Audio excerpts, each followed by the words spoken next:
Abra sua Bíblia, por favor, Atos capítulo 27. Atos capítulo 27.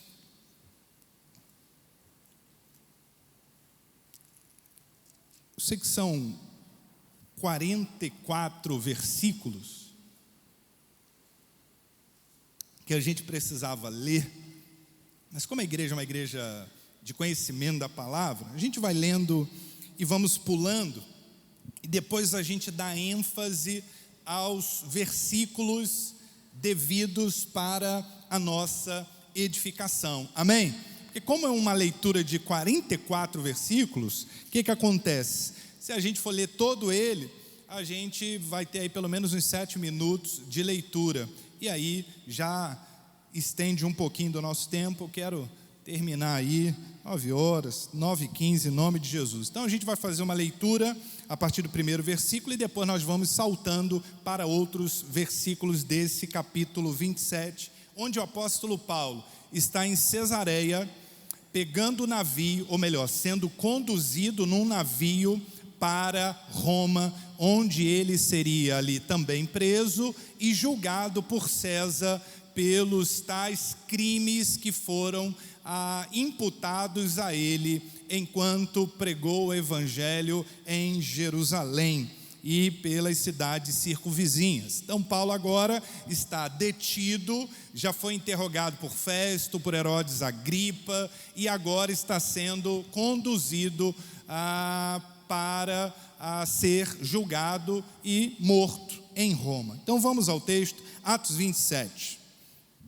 Como se determinou que havíamos de navegar para a Itália, entregaram Paulo e alguns outros presos a um centurião por nome Júlio, da corte Augusta. E embarcando nós em um navio adramitino, partimos navegando pelos lugares da costa da Ásia, estando conosco Aristarco, macedônio, de Tessalônica. E chegamos no dia seguinte a Sidom, e Júlio, tratando Paulo humanamente, lhe permitiu ir ver os amigos para que cuidassem dele. Versículo 4: e partindo dali, fomos navegando abaixo de Chipre, porque os ventos eram contrários. Fomos navegando abaixo de Chipre, porque os ventos eram contrários. Vamos para o versículo 10, por gentileza? Dizendo-lhes: varões, vejo que a navegação há de ser incômoda e com muito dano, não só para o navio e a carga, mas também para a nossa vida. Mas o centurião cria mais no piloto e no mestre do que no que dizia Paulo. O centurião estava acreditando mais na palavra do piloto, na palavra do mestre, do que naquilo que dizia Paulo. E como aquele porto não era cômodo para invernar, os mais deles foram de parecer que se partisse dali, para ver se podiam chegar a Fenice, que é um porto de Creta, que olha para a banda do vento da África e do Coro, e invernar ali. E soprando o vento sul, brandamente, lhes pareceu terem já o que desejavam, e fazendo de si vela, foram de muito perto costeando Creta. Mas, não muito depois, deu nela um pé de vento chamado Euroaquilão. E sendo o navio arrebatado e não podendo navegar contra o vento, dando de mão a tudo, nos deixamos ir à toa, e correndo abaixo de uma pequena ilha chamada Cauda, apenas pudemos ganhar o batel. Versículo 20: e não aparecendo, havia já muitos dias, nem sol nem estrelas, e caindo sobre nós uma não pequena tempestade, fugiu-nos toda a esperança de nos salvar. Aqui, a leitura que eu pude fazer esses dias em casa desse texto, me sobreveio esse tema: não perca a esperança no salvamento. Está aí no versículo 20, quando aqueles homens expressaram: fugiu-se toda a esperança de nos salvarmos. Havendo já muito que se não se comia, então Paulo, pondo-se em pé no meio deles, disse: fora, na verdade, razoável, ó varões, ter me ouvido a mim, e não partir de Creta, e assim evitariam este incômodo e esta perdição. Mas agora vos admoesto a que tenhais bom ânimo, porque não se perderá a vida de nenhum de vós, mas somente o navio. Versículo 25: portanto, ó varões, tende bom ânimo, porque creio em Deus que há de acontecer assim como a mim me foi dito. Versículo 34: portanto, exorto-vos a que comais alguma coisa, pois é para a vossa saúde, porque nenhum cabelo cairá da cabeça de qualquer de vós. E, havendo dito isto, tomando pão, deu graças a Deus na presença de todos, e partindo começou a comer. Versículo 41, dando, porém, num lugar de 2 mares, encalharam ali o navio, e fixa a proa, ficou imóvel, mas a proa abria-se com a força das ondas. Então, a ideia dos soldados fosse que matassem os presos, para que nenhum fugisse, escapando a navio. Mas o centurião, querendo salvar a Paulo, lhe estorvou este intento, e mandou que os que pudessem nadar se lançassem primeiro ao mar e se salvassem em terra. E os demais, uns em tábuas e outros em coisas do navio. E assim aconteceu que todos chegaram à terra a salvo. Deus abençoe a leitura da sua palavra. Espírito Santo, tua palavra foi lida, tua igreja veio para ouvir a tua voz através da bendita palavra do Senhor. E que assim, ó Deus, a tua resposta, o teu refrigério, o teu bálsamo e a tua sabedoria e edificação, através da tua palavra e presença, percorra os nossos corações nessa noite, em nome de Jesus. Amém e amém. Você pode se sentar, por gentileza. Meus irmãos, vamos começar a destacar aqui o texto bíblico, a partir do versículo 4, você pode marcar aí na sua Bíblia, a partir do versículo 10 e a partir do versículo 41 desse texto. Nós vamos destacar nesse primeiro momento, diante desse acontecimento em que Paulo está sendo conduzido juntamente com outros prisioneiros que estão naquela tripulação do navio, no total de 276 pessoas, contando ali toda a tripulação, os marinheiros, os soldados ali presentes, indo para o porto de Roma, para que ali, chegando em Roma, o apóstolo Paulo fosse assim preso para receber o julgamento do imperador Augusto César. De maneira, meus irmãos, que Paulo, ao longo daquela viagem, uma viagem longa, uma viagem também tempestiva, Paulo se manteve em oração, Paulo entrou em jejum, Paulo clamou, Paulo jejuou, e Paulo teve uma percepção de que aquela viagem não seria fácil. Paulo teve uma percepção de que aquela viagem seria terrível, seria difícil demais. E, portanto, eles precisavam estar em vigilância, eles precisavam estar atentos, porque aquela viagem não seria fácil. E aí, quando nós vamos ler no versículo 4, que diz: e partindo dali fomos navegando abaixo de Chipre, porque os ventos eram contrários. Ali eles já estavam navegando em águas violentas, devido à passagem desse vento chamado Euroaquilão.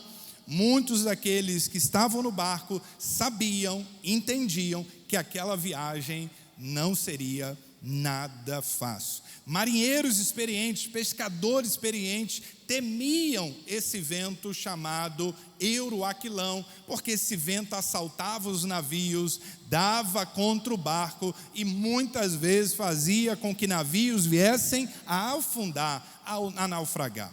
E a primeira experiência, quando a gente começa lendo o versículo 4, como também Sani e Brenda, a gente pode ler o versículo 10, nós vamos identificar que a situação de fato estava ficando cada vez pior, dizendo-lhes: senhores, vejo que a navegação há de ser incômoda e com muito dano, não só para o navio e carga, mas também para as nossas vidas. Ali a percepção se ampliava. a travessia, a navegação vai ser violenta para o barco e para as pessoas que estavam naquele barco.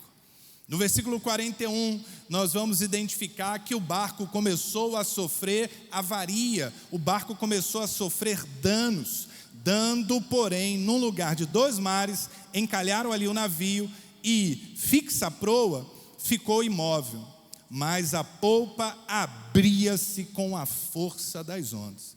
Desde o primeiro momento em que esse navio sai da região de Cesareia e chega nesse ponto aonde ele se encontra, esse navio já vinha sofrendo dos ataques dessa onda, produzido pelo vento euroaquilão.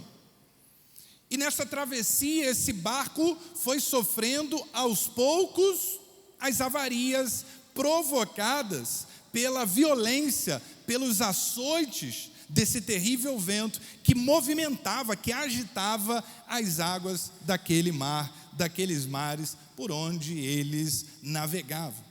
A primeira lição que a gente pode extrair para a nossa aplicabilidade cristã, para a nossa prática de vida, é que existem situações que surgem na vida que elas vão nos quebrando aos poucos. Tem situação que chega, já mostra a cara e já vem para derrubar de vez. Mas tem situação que não chega de uma vez só, vem aos poucos, vem por tabela, vem sorrateiramente, vem devagarinho, mas vem deixando o dano. Perceba que nós caminhamos do versículo 4 até o versículo 41 para identificarmos no texto o momento em que a polpa do navio ela vai se abrir.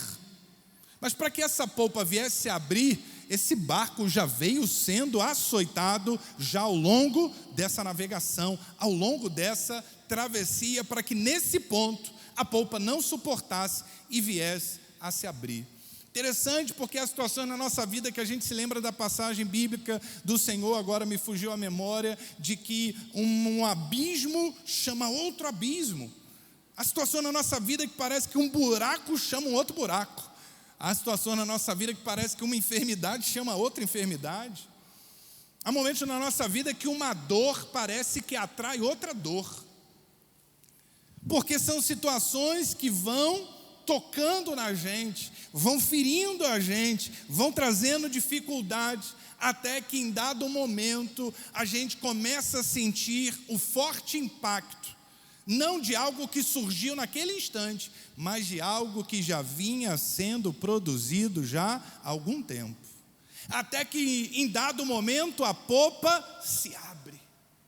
E aí todos olham e dizem: agora salve-se quem puder, porque a polpa se abriu e agora o navio vai afundar.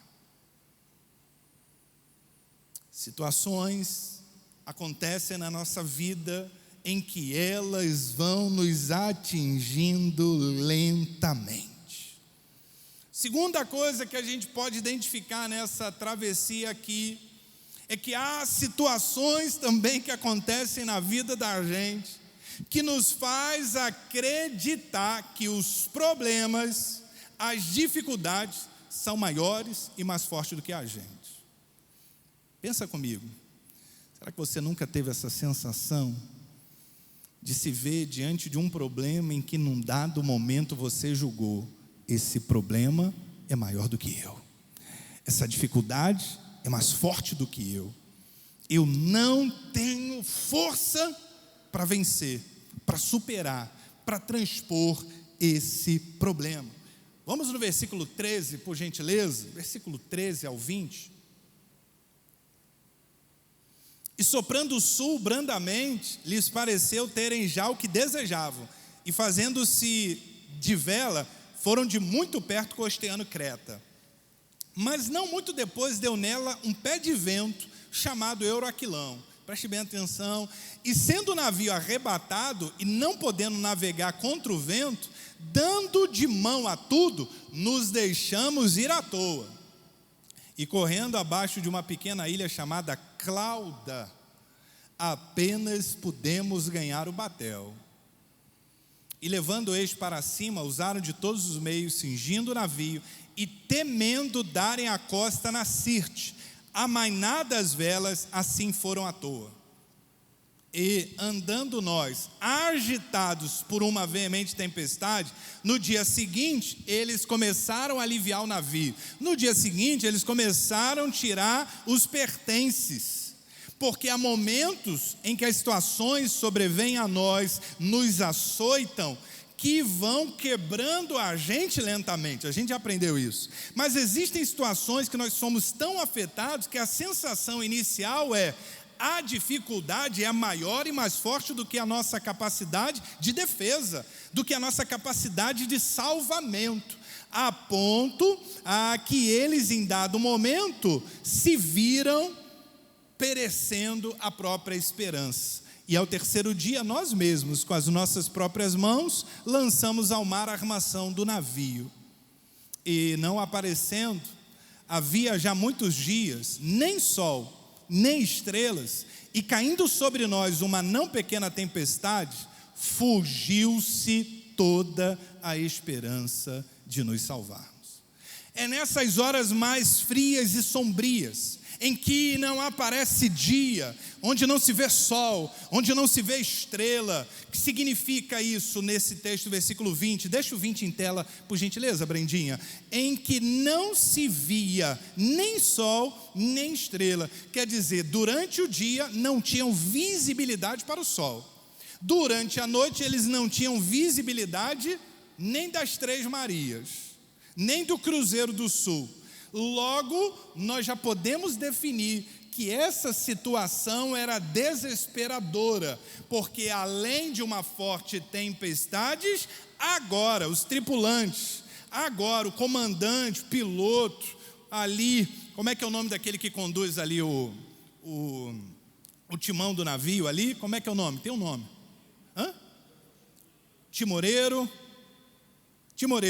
E aí, o que acontece? Estando ele ali, o timoreiro, à frente da condução do navio, ele precisa ter, naquele tempo, visibilidade para ver o sol, para ver as estrelas, para que ele possa ser norteado.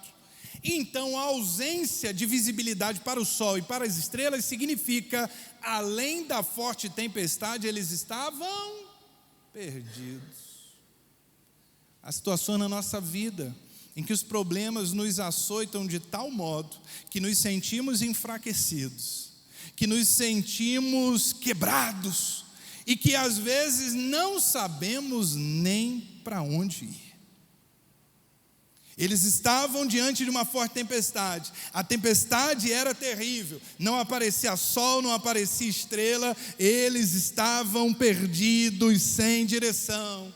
É nessas horas que a gente indaga: e agora?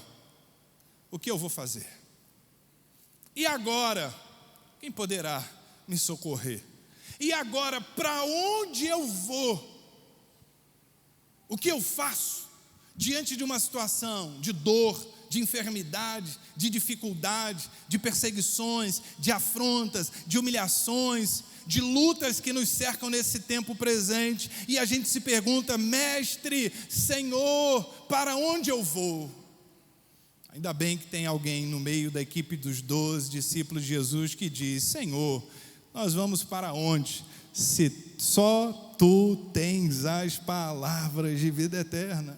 Mas muitas vezes, antes da gente ter esse norteamento ou esse redirecionamento na alma, a sensação que a gente fica é: eu estou perdido, eu não sei o que fazer, eu não sei para onde ir, eu não sei qual decisão tomar, porque muitas vezes a vida nos açoita dessa forma, e aí a gente se sente perecido na esperança. Versículo 20 diz a expressão de um daqueles tripulantes: fugiu-se parte da nossa esperança. Amém? Não amém. Versículo 20 vai dizer: fugiu-se toda a nossa esperança. Significa que desses 276 tripulantes, apenas um estava vendo o que ninguém via. Apenas um estava sentindo o que ninguém sentia.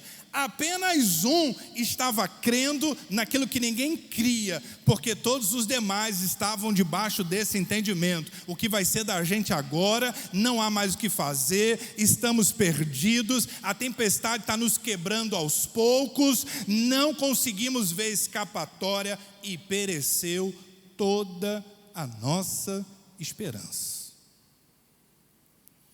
Mas para que a gente não vá para casa com apenas essa versão da história do naufrágio, a gente precisa se atrelar, se atentar a uma realidade que está no versículo 22. Muitas vezes, diante de um naufrágio, o barco, antes de afundar, os tripulantes, eles vão jogando as bagagens fora, como uma maneira de tentar aliviar o peso do barco. Então há momentos na vida que a gente vai tentar tirar as coisas do barco, acreditando que aliviando o navio do fardo, o navio não irá afundar. Versículo 22, por favor, em tela.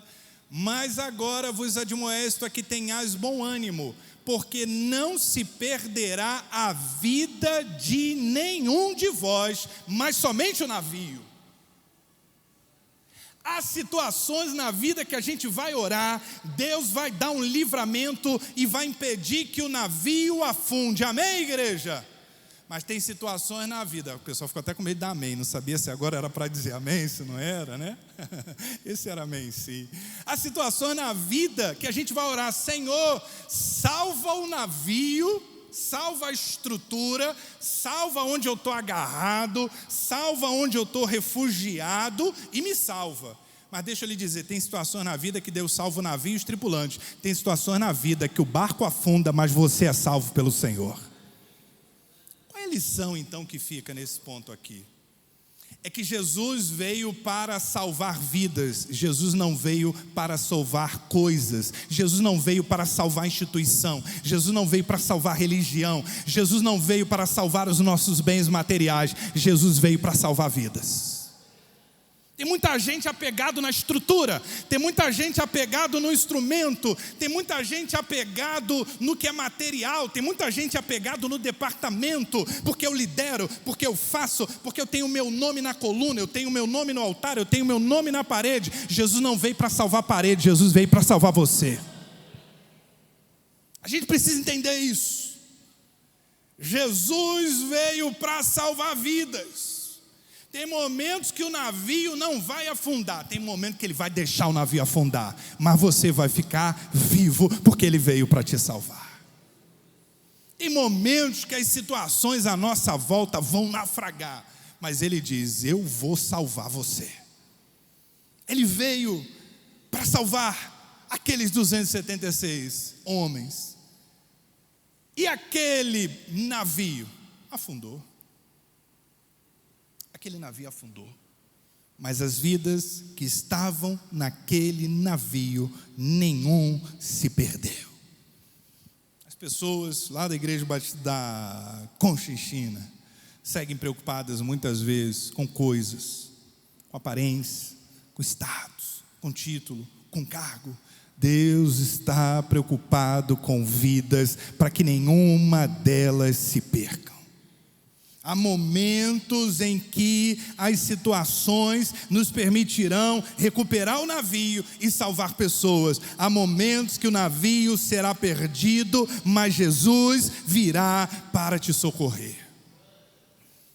Há momentos, meus irmãos, que até o navio pode ser salvo, evitando travessias que produzem terríveis perigos. Nós conhecemos a história de um navio histórico que naufragou. Não lembro agora a data, mas você lembra o nome: Titanic.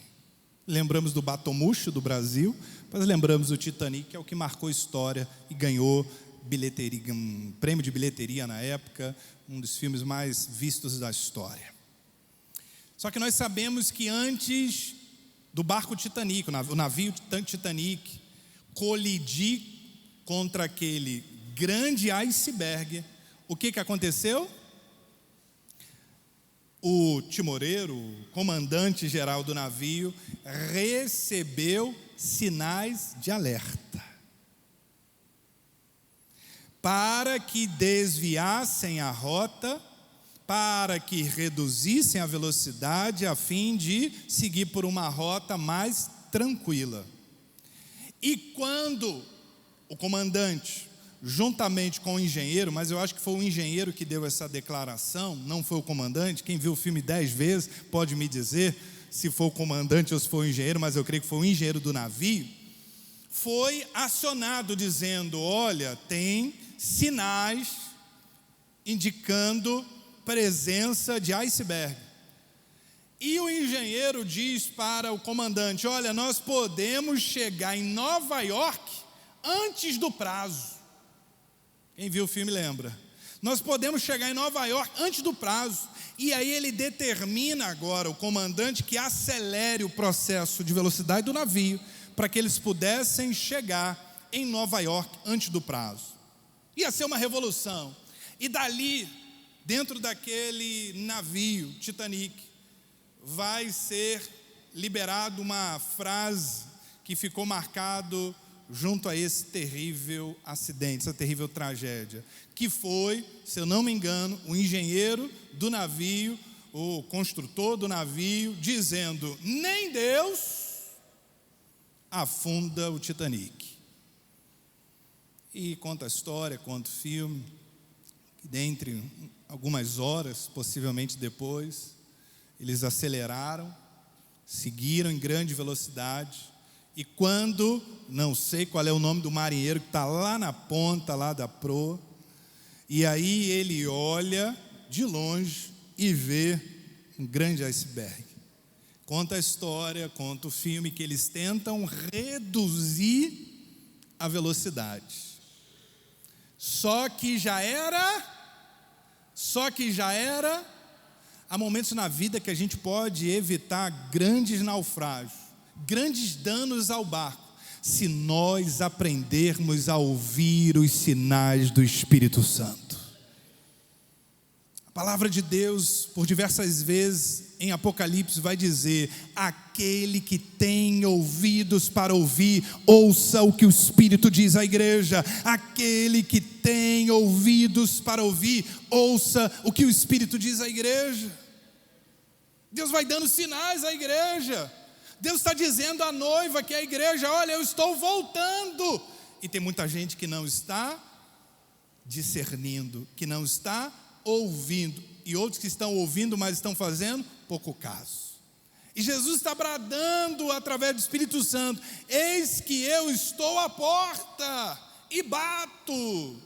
E muita gente ouvindo ele bater a porta e mantendo a porta fechada. E muitas vezes o Senhor tem bradado: eis que venho sem demora. E as pessoas estão ouvindo, e as pessoas não estão crendo na vinda, na volta gloriosa de Jesus, o Salvador. Há momentos em que nós podemos até evitar o naufrágio do navio da nossa vida, se aprendermos a observar os sinais, os apontamentos que vêm de Deus e para a nossa vida. Encerro o sermão pedindo que você anote no seu coração 2 lições para a nossa vida, para que a nossa esperança pelo salvamento não se perca. Versículo 20: fugiu-se toda a nossa esperança. Nesse tempo tão penoso, quero aproveitar essa oportunidade, estando aqui convosco, nesse dia 12 de maio, para dizer à igreja, para que a nossa esperança não se perca no salvamento que nos é concedido em Cristo Jesus Salvador, a gente precisa ter visão espiritual.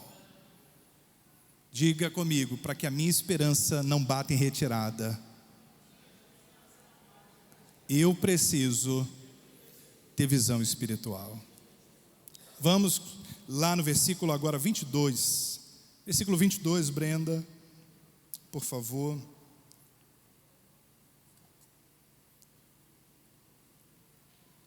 Mas agora vos admoesto, a que tenhais bom ânimo. Cadê o Serginho para tocar a clave nova aí? Serginho, Sampaio, aquela tocada ali, não sei se vai ser aqui, aí maravilha, aí mesmo, não precisa nem descer, né? Que coisa boa. Mas agora, versículo 22, vos admoesto a que tenhais bom ânimo, porque não se perderá a vida de nenhum de vós, mas somente o navio. Meus irmãos, dizer assim, olha, ninguém vai se perder. Depois que eles já chegaram na ilha de Malta, que os pés já estão na ilha, e aí um vira para o outro e diz assim, ó, fique tranquilo, ninguém aqui vai se perder. É coisa fácil. Agora você imagina, Priscila, você imagina isso, Rosânia, no meio daquela tempestade, já tem aquele que está assim, ó, Senhor, mas não sei o que,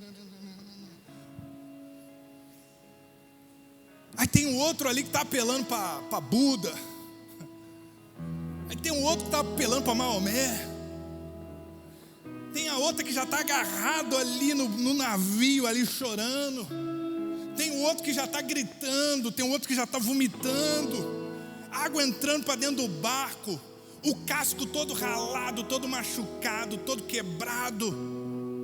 Aí vira o apóstolo Paulo e diz, fiquem calmos, fiquem tranquilos, porque nenhum de nós será perdido. Eu fico imaginando a galera assim, esse cara tá louco, surtou, tem camisa de força dentro do navio, e prende esse cara e bota o negócio na boca dele. Ele tá louco.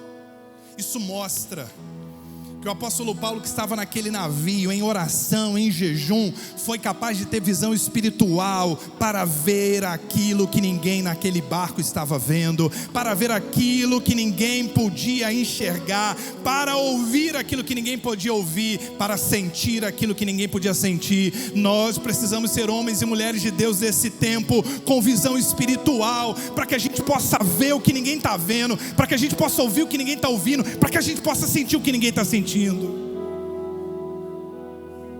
Porque há muita gente que está cego, há muita gente que está surdo, há muita gente que está com o coração empedrecido e que não está sentindo nada, e que vem à igreja e não sente nada, vem à igreja, ouve, não ouve nada, não recebe, não vê nada, porque está cego espiritual, está surdo espiritual. A gente precisa ter visão espiritual para que a gente não perca a esperança. A palavra do Senhor diz que o povo perece por falta de visão, por falta de conhecimento. E a fé, ela não entra por aquilo que a gente vê, nem por aquilo que a gente fala. A fé entra por aquilo que a gente ouve. A fé vem pelo ouvir, e pelo ouvir, pela presença de Deus. E as pessoas estão tão contaminadas porque elas têm ouvido tantas coisas vãs. Por isso a alma está cheia de lixo espiritual, deixando elas cegas da visão espiritual. Paulo viu o livramento do Senhor sobre aqueles 276 homens.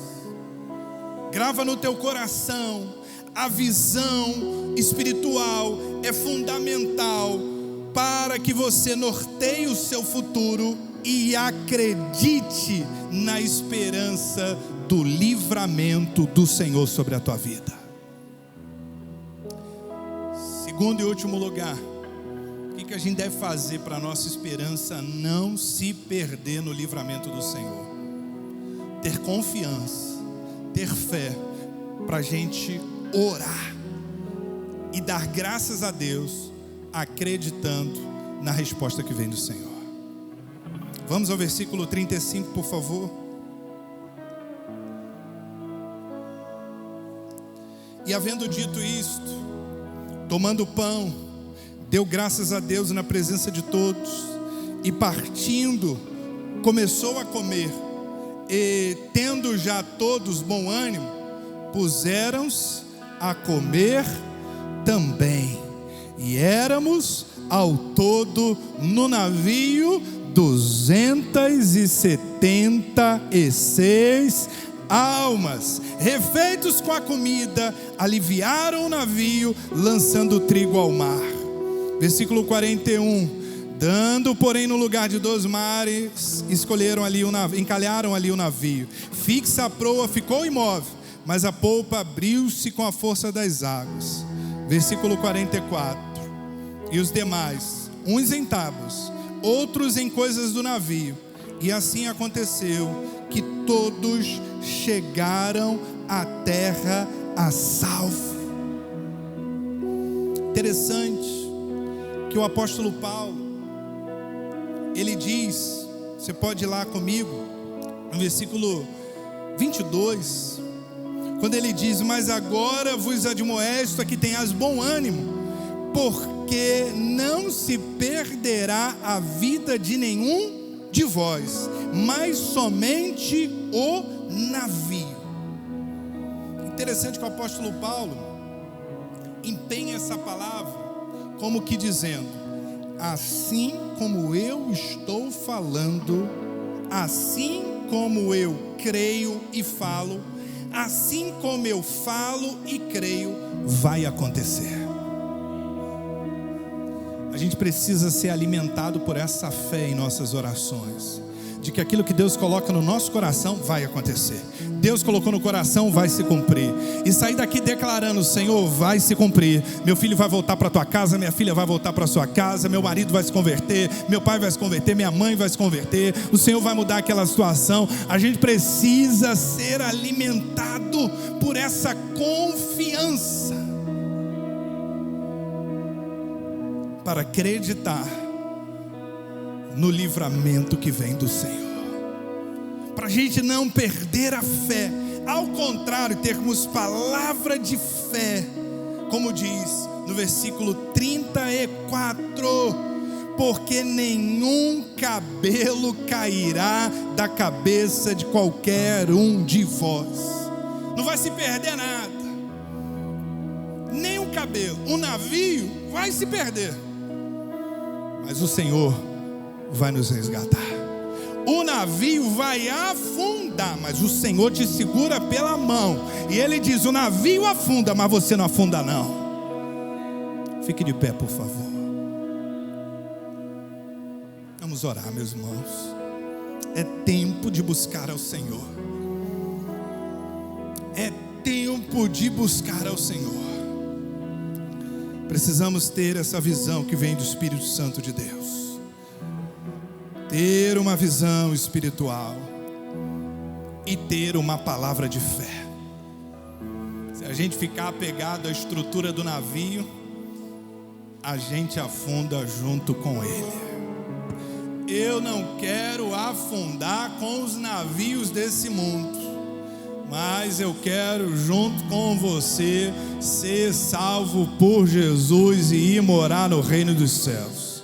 3 tempos da salvação. Nós estamos salvos quando recebemos Jesus como Salvador. Processo imediato da salvação na vida do cristão. Estamos sendo salvos. Segundo tempo da salvação na vida do cristão é a santificação.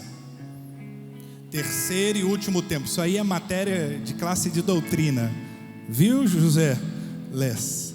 Classe de doutrina. Terceiro tempo da salvação, seremos salvos.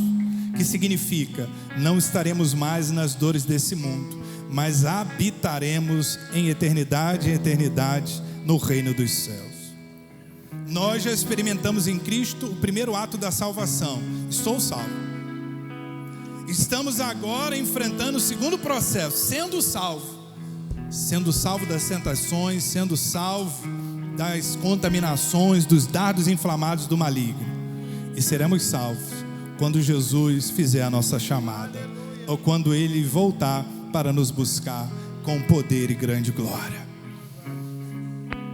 Tenha esperança no salvamento que vem do Senhor. Permanecemos enfrentando severas tempestades que nos quebram aos poucos, que se apresentam como se fossem maiores do que nós. Em alguns momentos essas tempestades são até maiores que nós, mas elas nunca serão maiores do que o nosso Deus.